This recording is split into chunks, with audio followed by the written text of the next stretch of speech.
example of how this government rules for a very, very narrow subset of New Zealand.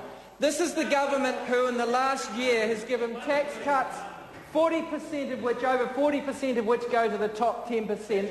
They've announced the abolition of gift duties so that rich people can split their income by giving assets to the people in their family who have got the lowest rate of tax. And now we've got rent reductions that are absolutely unjustified being given to millionaires. Because every one of these farmers is a millionaire. These farms aren't just worth $1 million, they're sometimes worth $10 million. $10 million, they're more often worth about $4 million, and we've got the government of New Zealand saying that in all cases, whether the lessee can afford to pay the rent or not, they're going to get a discount. We have some of these properties having been purchased by the likes of Shania Twain's family. I don't have a problem with Shania Twain or the family. They are no doubt very good people. But they paid about, well, Mutt Lang, her partner, still has it. In fact, applying at the moment to buy a third high country station, Mr Williamson. A third high country station, Mr Williamson. They paid $10 million for that. They're multi-millionaires, and the government is giving them a rent discount because they say they can't afford, they don't want to pay the rent that is set out in the lease. These leases are contractual documents. They are statutory leases.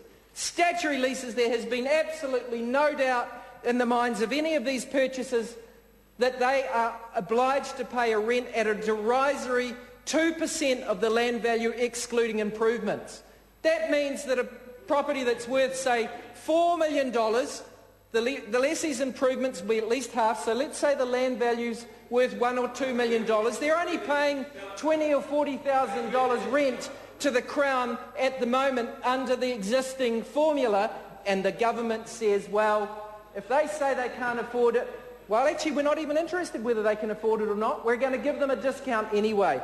The prior government, the Labour government, looked at these issues in great detail. We did find that there are some farmers who cannot afford, on the basis of pastoral farming, to pay the rents that fully reflect the terms of their lease, i.e. 2% of the land value excluding improvements. And we said in respect of those farmers, we're not going to force you off the land, we will give you a discount. We might try and get you to fix up the wilding pines. We might try and perfect access through to rivers and lakes where there's no access to New Zealand public to our rivers and lakes. But if we don't need to do those things and you can't afford to pay the rent, we'll give you a discount anyway. That seemed to me to be a pretty fair and reasonable basis for the Crown to approach this. But no, the lessees came back and said, look, our properties might be worth $10 million when we sell them, and by the way, we want that $10 million in our pocket. We're not going to give that back to the lessor, but we're not going to pay 2% rent. We're not going to go 2% rent. We're going to go to the incoming government, our national mates, and we're going to ask for a discount. We millionaires, on occasions, can afford to pay it, but we're not willing to. We're not willing to, and we're going to change the term of the lease. Well, I say to the lessees and to the National Party, property rights run both ways. There are private property rights to be respected here, and there are public property rights to be respected. And there's a precedent being put down here that the lessees ought not to forget. What comes around goes around. And I will never put up with an argument now from the lessees coming to me and saying, please respect my property rights under this lease. Because what comes around goes around, and this is a licence for a future government to go in and fix these things up and to change the terms of this lease. As a government, the Labour government never overrode the terms of the lease. The lessees came to me when I was minister and said, we've got legal rights, please respect them. I'm a lawyer. I respect legal rights. My response is absolutely. I will respect your legal rights. You enforce your legal rights, and it was my duty as minister to enforce the Crown's right. And the shame, Mr Williamson, is that you are not enforcing your right as lessor in respect of the lease. You are giving away millions of dollars of value to the lessee. You are giving that money away for no consideration. It is a transfer of value from the Crown to the lessees. This issue was considered in the 1980s by a group of experts set up who produced what was called the Clayton Report. The Clayton Report found that if you give a discount to lessees of below the market rent, what happens is that they capitalise the increase in value to the lessee's side of the ledger. So the relative division of value between lessor and lessee becomes even more weighted to the lessee.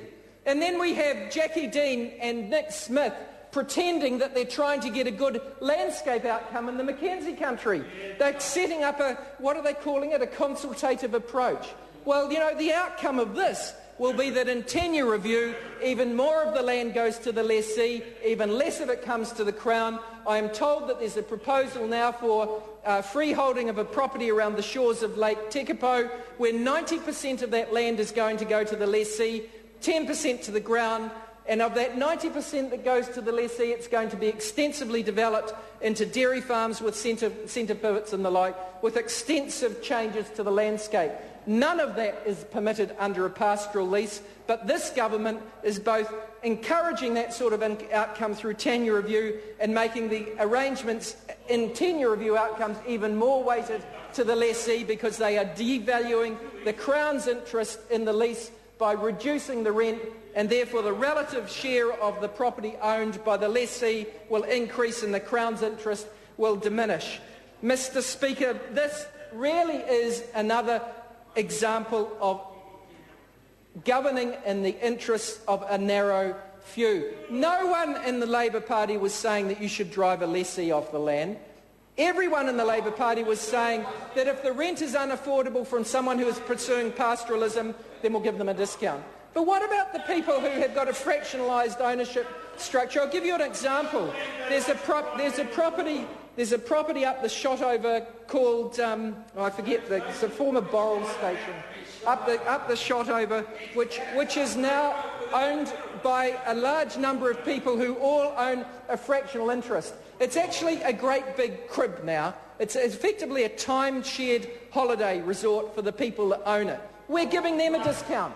These are some of the wealthiest people in New Zealand have interests in this, and that's without exaggeration. Some of the most wealthy people have an interest in this station, and we're going to give them a discount, despite the fact that they paid large amounts of money. What's that? No, you're actually giving them a discount below 2% of the land value excluding improvements.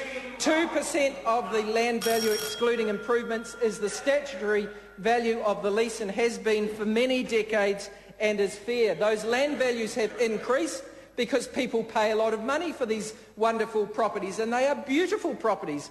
Most of us would love to own one of them, but we wouldn't expect that the Crown, who is the lessor, would give it to us for nothing, and it's getting very close to that. It's getting very close to that now. It's getting very close to that. These properties trade for millions of dollars, and yet the government is charging these properties what will be less than the rent of a residential property for a lot of residential properties in Auckland now. So despite the fact that these properties are thousands of hectares in areas, sometimes abutting lakes, Lake Wanaka or Lake Wakatipu, Lake Tekapo, Lake Pukaki, these are some of New Zealand's most valuable, most beautiful properties. The National Party is giving those 200 lessees a discount, despite the fact that they're the ones, the lessees, pocket the money when they sell. We said give them a discount if they need it, but if they don't need a discount, charge them the full rent. They bought the property on the basis of that rent. What's wrong with that? What's unjust about this? It is, again, an example of this government governing in the interest of a very small number of people who are getting millions of dollars of value at the expense of taxpayers. Mr. Williamson said all of the environmental NGOs think that this is a good idea. That's not correct, Mr. Williamson. You didn't say that? Oh, okay. Well, then I'm happy to say that the environmental NGOs actually don't think that this is a good idea, because they know that it will result in poor tenure review outcomes. We won't have the leverage to sort out things like wilding pines and access to our rivers and lakes that all New Zealanders should have.